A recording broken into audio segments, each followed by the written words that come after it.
जी नमस्कार दोस्तों, मैं सत्य मिश्रा और आप देख रहे हैं टीची लर्नर्स का YouTube channel. Same to same दोस्तों, ऑफलाइन पेपर जिस तरीके से होता है सेम टू सेम पेपर आपके सामने उसी तरीके से यहाँ पे स्क्रीन है। यहाँ पे दोस्तों जिस सेट की बात यहाँ पे की जा रही सेट ई है, ठीक है। तो इसमें आपको करना क्या है दोस्तों, OMR उत्तर प्रश्न पर उत्तिका के अंदर रखा आपको पत्रिका खोलने को कहा जाएगा। तो उत्तर पत्र निकाल के पृष्ठ 1 और पृष्ठ 2 को ध्यानपूर्वक केवल नीले और काले बॉल पॉइंट पेन से ही विवरण को पूरा आपको भरना है, ठीक है। OMR सीट पे बात की जाए और यहाँ पे परीक्षा की जो अवधि है पूरा 2.5 घंटे की है। परीक्षा में 150 प्रश्न होंगे, किसी भी प्रकार की कोई ऋणात्मक आकलन नहीं होने वाला है, ठीक है।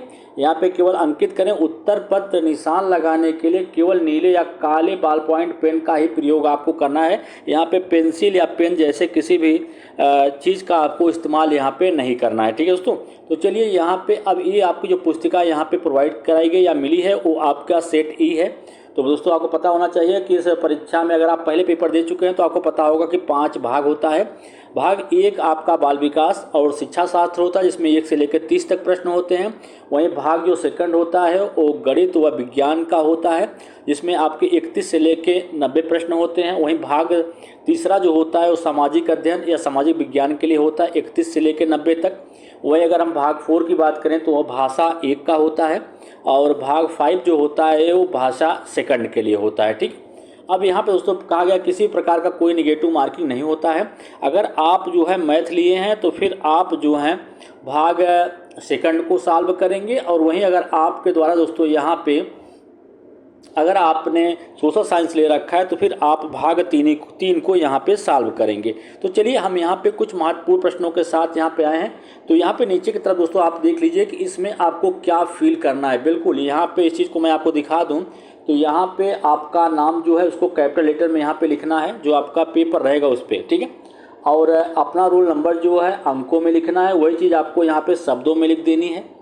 और सेंटर ऑफ एग्जामिनेशन का जो सेंटर पड़ा है उसको यहाँ पे कैपिटल लेटर में आपको फिल करना है।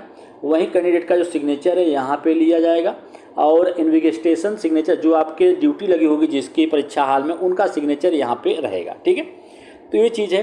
अब आगे हम चलते हैं तो इसको आपको दोस्तों आप कर लेते हैं तब भी सही है, अगर आप नहीं करेंगे तब भी इससे कोई दिक्कत होने वाली नहीं, लेकिन दोस्तों सिग्नेचर लोग कर ही लेते हैं, ठीक है। और वहाँ पे जो भी रोल नंबर है या सारी चीज़ें जो अंकों में उसको लिख लेते हैं फिर, क्योंकि वहाँ पे जिसकी ड्यूटी लग रही है तो बार बार आके उस चीज़ को चेक करते रहते हैं।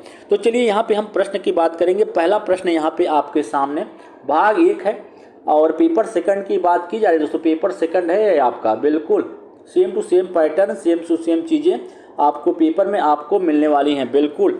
चलिए यहाँ पे जो पहला प्रश्न है इस प्रश्न में पूछा गया है कि सबसे पहले यहाँ पे निम्नलिखित प्रश्नों के उत्तर के सही या सबसे उपयुक्त विकल्प आपको चुनना है। पहला प्रश्न है कि निम्नलिखित में से कौन सा प्रश्न बच्चों के समालोचनात्मक व रचनात्मक चिंतन को बढ़ावा देता है।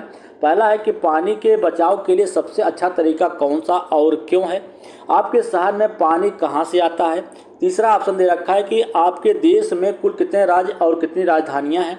आपके देश का नाम व मानचित्र पर इसकी भौगोलिक स्थिति क्या है। तो बिल्कुल दोस्तों यहाँ पे हम बात करेंगे तो इस प्रश्न का राइट जवाब सिर्फ देखिए दोस्तों, प्रश्न का आंसर आप देखते जाइए, अभी समझाने या समझने की कोई चीज़ नहीं है, ठीक है। यहाँ पे प्रश्न का राइट जवाब क्या है, पहले का राइट जवाब दोस्तों ऑप्शन नंबर फर्स्ट है। चलिए वहीं हम दूसरे प्रश्न पे चलते हैं। दूसरा प्रश्न यहाँ पे आपके सामने और इसमें कहा गया है कि समालोचनात्मक चिंतन में प्रमाण की क्या भूमिका होती है। पहला ऑप्शन दे रखा है कि प्रमाण का तार्किक और सुनियोजित रूप से मूल्यांकन किया जाना चाहिए। ऑप्शन सेकंड है प्रमाण को बिना विश्लेषण के स्वीकार किया जाना चाहिए। तीसरा है कि समालोचनात्मक चिंतन के लिए प्रमाण अप्रासंगिक होता है। चौथा है कि व्यक्तिगत राय के पक्ष में प्रमाण की उपेक्षा की जानी चाहिए। तो समालोचनात्मक चिंतन के प्रमाण की क्या भूमिका होती है। बिल्कुल प्रमाण का तार्किक और सुनियोजित रूप से मूल्यांकन किया जाना चाहिए। इस प्रश्न का भी राइट जवाब ऑप्शन नंबर फर्स्ट है। चलिए अगले प्रश्न की ओर चलते हैं। अगला प्रश्न है यहाँ पे कि समावेशी शिक्षा में क्या शामिल है। सभी शिक्षार्थियों के लिए मानक पाठ चर्चा, विद्यार्थियों को उनकी योग्यता के आधार पर पृथक या वर्गीकृत करना, विशेष आवश्यकता वाले शिक्षार्थियों को केवल व्यावसायिक शिक्षा का प्रावधान करना, व्यक्तिगत अंतरों की पहचान के परिमाण स्वरूप पाठ्यचर्चा में लचीलापन। तो यहाँ पे दोस्तों इस प्रश्न का राइट जवाब दोस्तों आप समझेंगे तो इस प्रश्न का राइट जवाब होगा कि व्यक्तिगत अंतरों की पहचान के परिणाम स्वरूप पाठ्यचर्चा में लचीलापन। तो बिल्कुल इस प्रश्न का राइट जवाब ऑप्शन नंबर 4 इसका राइट जवाब होगा। तो चलिए दोस्तों हम अगले प्रश्न की ओर चलते हैं और अगला प्रश्न आपके सामने यहाँ स्क्रीन पे। अब यहाँ पे एक अभिकथन और कथन बेस्ड प्रश्न है। कहा गया कि निम्नलिखित कथनों को सही से पढ़ें और सही विकल्प का चयन करें। यहाँ पे अभिकथन दे रखा है कि बच्चों में संज्ञानात्मक विकास पर भाषा के प्रभाव पर जीन पियाजे और लेवावस्की के दृष्टिकोण में भिन्नता है। कारण है कि खोज अधिगम में शिक्षक अवसर प्रदान करता है और विद्यार्थी स्वयं जानकारी प्राप्त करने के लिए उन्मुख होते हैं। तो इस प्रश्न का राइट जवाब यहाँ पे क्या हो जाएगा? इसका राइट दोनों सही है, परंतु आर जो है, देखिए ए भी सही है और आर भी सही है, अलग अलग अगर बात करें, लेकिन जो आर है ए की सही व्याख्या नहीं करता है। तो इस प्रश्न का राइट जवाब ऑप्शन नंबर 2 इसका राइट जवाब होगा। चलिए दोस्तों हम अगले प्रश्न में चलते हैं। अगला प्रश्न है यहाँ पे कि निम्नलिखित में से कौन सा समूह उन विशिष्टताओं का सही ढंग से उल्लेख करता है जो प्रतिभाशाली विद्यार्थियों और कक्षा में अन्य विद्यार्थियों के बीच आमतौर पर भिन्न होते हैं। समझ की अग्रवर्ती गहनता, सीखने की तेज गति, समझ के लिए दूसरे पर अधिक निर्भरता, शारीरिक विकास की तेज गति। तो सही विकल्प का आपको चयन यहाँ पे करना है। तो बिल्कुल दोस्तों इस प्रश्न का राइट जवाब ऑप्शन नंबर 4 होगा, क्योंकि समझ की अग्रवर्ती गहनता और सीखने की तेज गति इसकी बिल्कुल सही है। ठीक है, इस प्रश्न का राइट जवाब ऑप्शन नंबर 4 इसका राइट जवाब होगा। चलेंगे हम अगले प्रश्न की ओर। फटाफट दोस्तों सभी प्रश्न को देख लेना है, क्योंकि सभी प्रश्न आपकी परीक्षा में श्रवण बाधिता के संदर्भ निम्नलिखित में से कौन सा कथन सही है? श्रवण बाधिता बच्चों के प्रभावी ढंग से संवाद करने की क्षमता को प्रभावित करता है, ऑप्शन नंबर 1 है। वहीं दूसरा है कि सभी श्रवण बाधित वाले बच्चों को संवाद करने के लिए सांकेतिक भाषा या साइन लैंग्वेज का उपयोग करने की आवश्यकता होती है। तीसरा है कि बच्चे के पास तेज आवाज़ें करके बच्चे के सुनने की क्षमता का विश्वसनीय तौर पर प्रशिक्षण या परीक्षण किया जा सकता है। श्रवण बाधिता हमेशा कान की किसी शारीरिक समस्या के कारण उत्पन्न होती है। तो इस प्रश्न का राइट जवाब क्या होगा? ऑप्शन नंबर 1 होगा कि श्रवण बाधित बच्चे के प्रभावी ढंग से संवाद करने की क्षमता को प्रभावित करता है। तो चलिए जब बच्चा सही तरीके से सुन ही नहीं पाएगा तो फिर उसके संवाद करने के जो चीज़ें हैं दोस्तों वो डिस्टर्ब होंगी या उसमें समस्या आएगी। तो चलिए यहाँ पे अगला प्रश्न है कि समावेशन के संदर्भ में पाठ चर्चा सीखने की अपेक्षाएं डैश में समान है जबकि डैश में वे भिन्न हैं। तो संवर्धन या गतिवर्धन, संशोधन या समायोजन, गतिवर्धन या संवर्धन और समायोजन या संशोधन। तो बिल्कुल यहाँ पे अगर हम बात करें तो समावेशन के संदर्भ में पाठचर्चा सीखने की अपेक्षाएं समायोजन में समान है जबकि संशोधन में क्या होती हैं? भिन्न होती हैं। बिल्कुल इस प्रश्न का राइट जवाब दोस्तों ऑप्शन नंबर 4 इसका राइट जवाब होगा। चलेंगे हम अगले प्रश्न की ओर। अगला प्रश्न है यहाँ पे कि संरचनावादी सिद्धांतकारों के अनुसार निम्नलिखित में से कौन सा कथन सही नहीं है? ज्ञान व्यक्तिपरक है, शिक्षार्थी अपने सामाजिक और सांस्कृतिक संदर्भ में ही ज्ञान की रचना करते हैं, प्रभावी अधिगम सुनिश्चित करने के लिए शिक्षार्थियों को बाहरी रूप से प्रेरित करने की आवश्यकता होती है, ज्ञान बहुलवादी और बहुविध है। ज्ञान क्या होता है? बहुलवादी और बहुविध है। इसमें से आपको कौन सा कथन सही नहीं है इसको आपको बताना है। तो बिल्कुल इस प्रश्न का राइट जवाब ऑप्शन नंबर 3 है कि प्रभावी अधिगम सुनिश्चित करने के लिए शिक्षार्थियों को बाह्य रूप से प्रेरित करने की आवश्यकता होती। ये बिल्कुल सही नहीं है।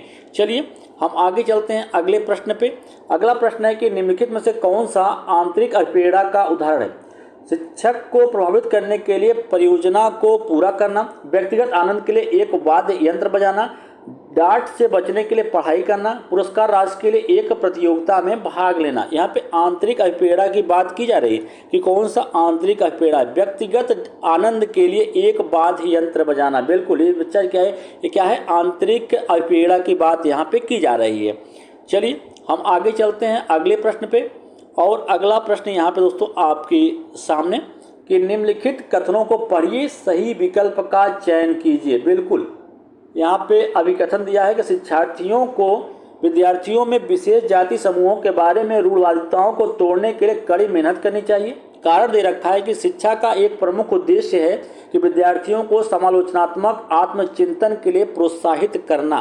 तो इसमें से बताना है कि कौन सा सही है और अभिकथन सही है, कारण सही है, दोनों ही सही है, दोनों ही गलत हैं। बिल्कुल दोस्तों यहाँ पे हम बात करेंगे तो इस प्रश्न का राइट जवाब क्या होगा? ऑप्शन नंबर 4 होगा। दोनों ही सही हैं, इसका अभिकथन भी सही है और कारण भी सही है, और तथा आर जो है एक ही सही तरीके से व्याख्या भी करता है। चलिए अगले प्रश्न की ओर बढ़ते हैं। अगला प्रश्न है यहाँ पे कि महारत या निपुणता लक्ष्य और प्रदर्शन लक्ष्य में क्या अंतर है। बिल्कुल, यहाँ पे महारत या निपुणता लक्ष्य या प्रदर्शन लक्ष्य में क्या अंतर है उसके बारे में यहाँ पे पूछा गया है।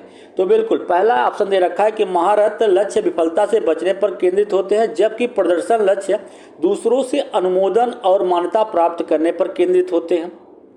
महारत लक्ष्य अपने कौशल और कार्य की समझ में सुधार करने पर केंद्रित होता है, जबकि प्रदर्शन लक्ष्य उच्च ग्रेड प्राप्त करने या बाहरी पुरस्कार प्राप्त करने पर केंद्रित होता है। बिल्कुल, इस प्रश्न का राइट जवाब ऑप्शन नंबर सेकंड हो जाएगा। चलिए अगला प्रश्न है यहाँ पे आपके सामने, कहा गया है कि भाई बहन के रिश्ते या रिश्तों में माता पिता और साथियों के साथ संबंधों से भिन्न होते हैं और बाल्यावस्था में सामाजिकरण में महत्वपूर्ण भूमिका जो है वो निभाते हैं। बिल्कुल, ऑप्शन नंबर सेकंड है कि माता पिता और साथियों के साथ संबंधों के समान हैं और बाल्यावस्था में सामाजिकरण में महत्वपूर्ण भूमिका निभाते हैं। केवल प्रारंभिक बाल्यावस्था में ही महत्वपूर्ण भूमिका निभाते हैं। चौथा ऑप्शन है कि सामाजिकरण में अधिक भूमिका नहीं निभाते हैं। भाई बहन के रिश्ते या रिश्तों में माता पिता और साथियों के साथ संबंध से भिन्न होते हैं और बाल्यावस्था में सामाजिकरण में महत्वपूर्ण भूमिका का निर्वाह या महत्वपूर्ण भूमिका जो है उसको निभाते हैं। चलिए अगला प्रश्न है यहाँ पे, फिर अभिकथन और कारण बेस प्रश्न आ गया दोस्तों। कहा गया है कि अभिकथन दिया है कि बच्चों के बीच विकासात्मक दरों में काफ़ी भिन्नताएं पाई जाती हैं या भिन्नताएं मौजूद होती हैं। कारण है कि विकासात्मक अंतर आनुवंशिक और अनुभवात्मक विविधताओं की जटिल अंतःक्रिया का एक अनिवार्य परिणाम है। तो इसमें आपको बताना है कौन सा सही है। तो फिर दोस्तों वही बात आ गई कि बच्चों के बीच विकासात्मक दरों में काफ़ी भिन्नताएं मौजूद होती हैं और विकासात्मक अंतर आनुवंशिक और अनुभवात्मक विविधताओं की जटिल अंतःक्रिया का एक अनिवार्य परिणाम होता है। दोनों ही सही हैं और एक ही उचित व्याख्या भी कर रहा है। चलिए हम अगले प्रश्न की ओर चलते हैं। अगला प्रश्न है यहाँ पे कि निम्नलिखित कथन में विकास के किस सिद्धांत को दर्शाया गया है। जो बच्चे अपने शुरुआती वर्षों में भाषा सीखने के लिए अनुकूल वातावरण से वंचित रहते हैं, उन्हें बाद के जीवन में भाषा चुनने में थोड़ी कठिनाई होती है। पहला ऑप्शन दे रखा है कि भाषा विकास पूरी तरह आनुवंशिक पर निर्भर है। भाषा और अनुभूति जटिल रूप से परस्पर संबंधित है। विकास अव्यवस्थित और अप्रत्याशित होता है। भाषा के विकास का एक संवेदनशील काल है। तो इस प्रश्न का राइट जवाब ऑप्शन नंबर 4 होगा। बिल्कुल दोस्तों, यहाँ पे बात करें तो भाषा विकास का एक संवेदनशील काल होता है। चलिए हम अगले प्रश्न की ओर चलते हैं। अगला प्रश्न यहाँ पे दिया गया है कि वह विद्यार्थी जो पठन वैफल्य से जूझ रहे हैं, वे विद्यार्थी जो कि पठन वैफल्य से जूझ रहे हैं, ठीक है, उनकी बात यहाँ पे की जा रही है कि ऐसे विद्यार्थी जो कि पठन वैफल्य से जूझ रहे हैं को पढ़ना सिखाया जाता है। पहला ऑप्शन है कि उन्हें कई विकर्षणों में अध्ययन करने के लिए प्रोत्साहित करके, उच्च ग्रेड स्तर के पठन ग्रंथ प्रदान करके, सुधारात्मक पठन सुनिश्चित करने के लिए सख्त दंड के उपयोग के माध्यम से और प्रणालीगत ध्वन्यात्मक प्रशिक्षण के माध्यम से। तो बिल्कुल यहाँ पे अगर हम बात करें तो इस प्रश्न का राइट जवाब ऑप्शन नंबर 4 होगा कि प्रणालीगत ध्वन्यात्मक प्रशिक्षण के माध्यम से उनको सुधारा जाता है या उनको पठन सिखाया जाता है।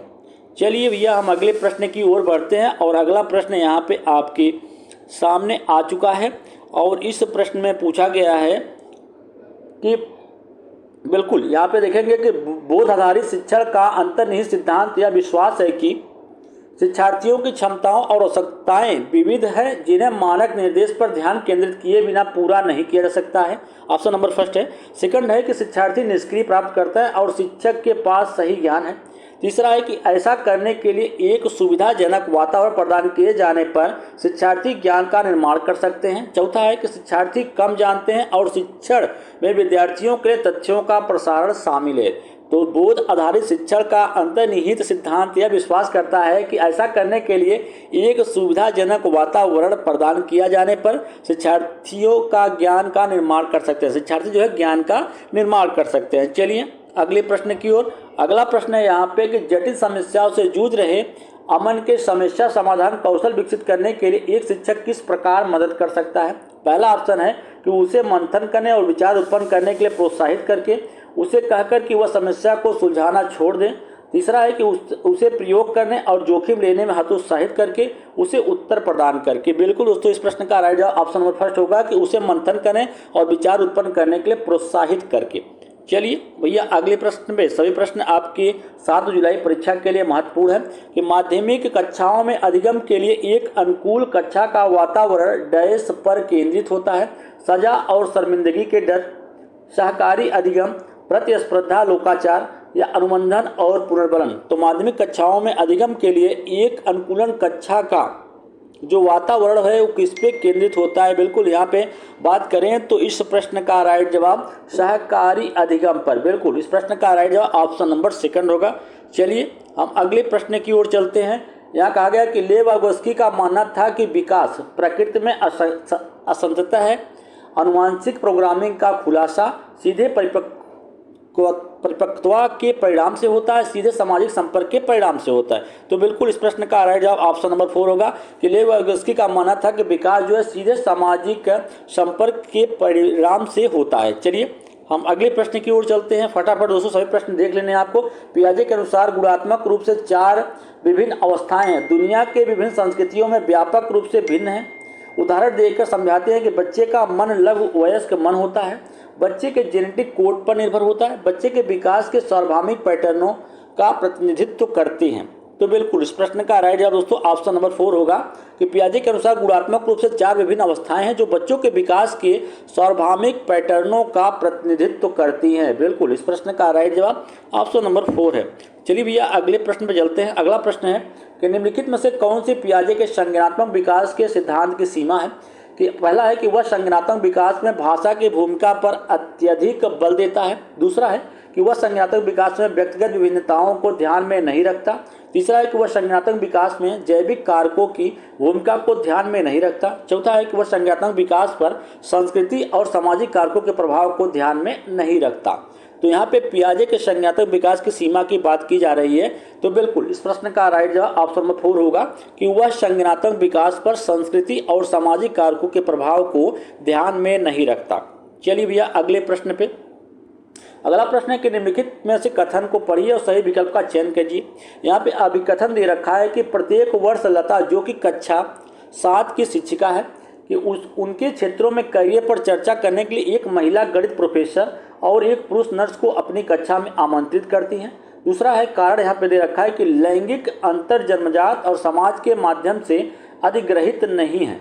तो बिल्कुल यहाँ पे इस प्रश्न का राइट जवाब क्या होगा, ए सही है परंतु बी क्या है, आर क्या है, गलत है। बिल्कुल यहाँ पे ए बिल्कुल सही है लेकिन आर क्या है, गलत है। चलिए हम अगले प्रश्न में चलते हैं। एक प्रगतिशील कक्षा में विद्यार्थी, बिल्कुल एक प्रगतिशील कक्षा में विद्यार्थी, पहला कथन दे रखा है कि अधिक प्रश्न नहीं पूछते हैं, शिक्षक से प्रश्न पूछते हैं, एक दूसरे से प्रश्न पूछते हैं। चौथा है स्वयं से प्रश्न पूछते हैं। सही विकल्प का आपको चयन यहाँ पे करना है। तो बिल्कुल यहाँ पे हम सही विकल्प का चयन करेंगे कि एक प्रगतिशील कक्षा में विद्यार्थी शिक्षक से अधिक प्रश्न करते हैं, एक दूसरे से प्रश्न पूछते हैं और स्वयं से भी प्रश्न पूछते हैं। तो बिल्कुल इस प्रश्न का राइट जवाब ऑप्शन नंबर 3 इसका राइट जवाब होगा। तो चलिए हम अगले प्रश्न पे। कहा गया कि पुल्लिंग या स्त्रीलिंग होने से जुड़ी अपेक्षाओं को डैश कहा जाता है और इन्हें डैश सीखा जाता है। बिल्कुल पुल्लिंग या स्त्रीलिंग होने से जुड़ी अपेक्षाओं को कहा जाता है यहाँ पे जेंडर भूमिकाएं कहा जाता है। बिल्कुल क्या कहता है, जेंडर भूमिकाएं कहा जाता है और इन्हें बाल्यावस्था की सभी अवस्थाओं से लेकर वयस्कता में भी सीखा जाता है। बिल्कुल इस प्रश्न का राइट जवाब ऑप्शन नंबर 1 होगा भैया। चलिए हम अगले प्रश्न की ओर यहाँ पे बढ़ते हैं और अगला प्रश्न यहाँ पे आपके सामने कि बुद्ध के संदर्भ में निम्नलिखित में से कौन सा दृष्टिकोण शिक्षार्थियों के बीच विविधता के सम्मानपूर्ण विचार का समर्थन करता है। पहला है कि बुद्ध वातावरणीय कारकों से प्रभावित नहीं होती है। बुद्धि जो है वातावरणीय कारकों से प्रभावित नहीं होती है। बुद्धि आनुवंशिक कारकों से प्रभावित नहीं होती है। बुद्धि को मापने के लिए बुद्धि लब्धि प्रशिक्षण एकमात्र साधन है। बुद्धि बहुआयामी होती है और समय के साथ बदल सकती है। बिल्कुल इस प्रश्न का राइट जवाब ऑप्शन नंबर 4 इसका राइट जवाब होगा भैया। तो चलिए हम अगले प्रश्न की ओर चलते हैं। अगला प्रश्न है यहाँ पे कहा गया है कि निम्नलिखित में से किसने सामान्य बुद्धि की अवधारणा की आलोचना की और बुद्धि का एक वैकल्पिक सिद्धांत जो है प्रस्तावित किया।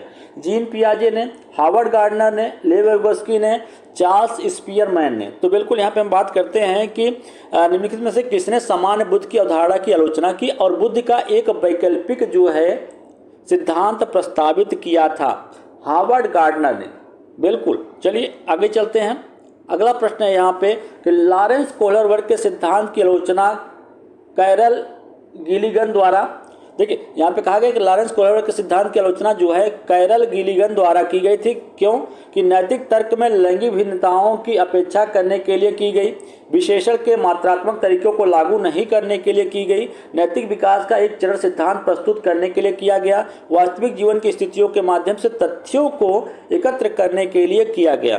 तो बिल्कुल यहाँ पे नैतिक तर्क में लैंगिक भिन्नताओं की अपेक्षा करने के लिए आलोचना की गई। बिल्कुल, इस प्रश्न का राइट जवाब ऑप्शन नंबर फर्स्ट होगा। चलिए भैया अगले प्रश्न पे, एक शिक्षिका अपने विद्यार्थियों को अधिसंज्ञानात्मक कौशल विकसित करने में मदद करना चाहती है। निम्नलिखित में से कौन सी रणनीति जो है सबसे प्रभावी होगी? पहला है कि विद्यार्थियों को अभिप्रेरित करने के लगातार ग्रेड और प्रतिपुष्टि प्रदान करना। दूसरा है कि विद्यार्थियों को प्रोत्साहन करना कि वे स्वयं अपने अधिगम पर चिंतन करें और अपनी प्रगति का मूल्यांकन करें। बिल्कुल। तीसरा है कि विद्यार्थियों को याद करने के लिए पाठ सौंपना और उन्हें पाठ्य पुस्तक से जानकारी दोहराने के लिए प्रोत्साहित करना। चौथा है कि विद्यार्थियों को सभी सीखने के कार्यों के लिए विस्तृत और निर्देशात्मक निर्देश देना। तो यहाँ पे राइट जवाब इसका होगा कि विद्यार्थियों को प्रोत्साहित करना कि वे स्वयं अपने अधिगम पर चिंतन करें और अपनी प्रगति पर का मूल्यांकन करें। बिल्कुल। चलिए भैया अगले प्रश्न पे बढ़ते हैं और अगला प्रश्न यहाँ पे आपके सामने मौजूद है और इस प्रश्न में क्या पूछा रहा है कि निम्नलिखित कथनों को पढ़िए और सही विकल्प का चयन यहाँ पे करना है। अभी कथन दे रखा है कि शिक्षकों को संकल्पना को मजबूत करने के लिए विद्यार्थियों को अपने स्वयं के संकल्पना के उदाहरणों और गैर उदाहरणों की पहचान करने के लिए कहना चाहिए। कारण है कि उदाहरणों के बारे में सोचने से संकल्पना को मजबूत किया जाता है, जबकि गैर उदाहरण विद्यार्थियों को भ्रमित करते हैं। तो यहाँ पे इस प्रश्न का राइट जवाब बात करें तो बिल्कुल जो ए है आपका सही है, लेकिन आर जो है गलत है। तो इस प्रश्न का राइट जवाब ऑप्शन नंबर फर्स्ट इसका राइट जवाब होगा भैया। चलिए अगले प्रश्न की ओर बढ़ चलते हैं और अगला प्रश्न है, यहाँ पे कहा गया है कि अधिगम के सामान्य सिद्धांत बताते हैं कि विद्यार्थी बेहतर रूप से सीखते हैं यदि शिक्षक, अधिगम की सामान्य सिद्धांत बताते हैं कि विद्यार्थी बेहतर रूप से सीखते हैं यदि शिक्षक, ऑप्शन एक है कि पहले अवधारणाओं को उसके प्रतीकात्मक रूप से प्रस्तुत करें और फिर उसमें भौतिक रूप लाएं। पहले उस पर चर्चा करें जिसके बारे में विद्यार्थी को नहीं पता और फिर उस पर आए जो विद्यार्थी पहले से जानते हैं। बिल्कुल। तीसरा ऑप्शन दे रखा है कि पहले अवधारणा का संपूर्ण रूप से परिचय दें और फिर उसकी बारीकियों पर आएँ। पहले तर्क और कारण के संदर्भ में अवधारणाओं पर चर्चा करें और फिर विचारों को सत्यापित करने का अवसर दें। तो यहाँ पे इस प्रश्न का राइट जवाब ऑप्शन नंबर 3 होगा कि पहले अवधारणाओं का संपूर्ण रूप से परिचय दें और फिर उसकी बारीकियों पर आएँ।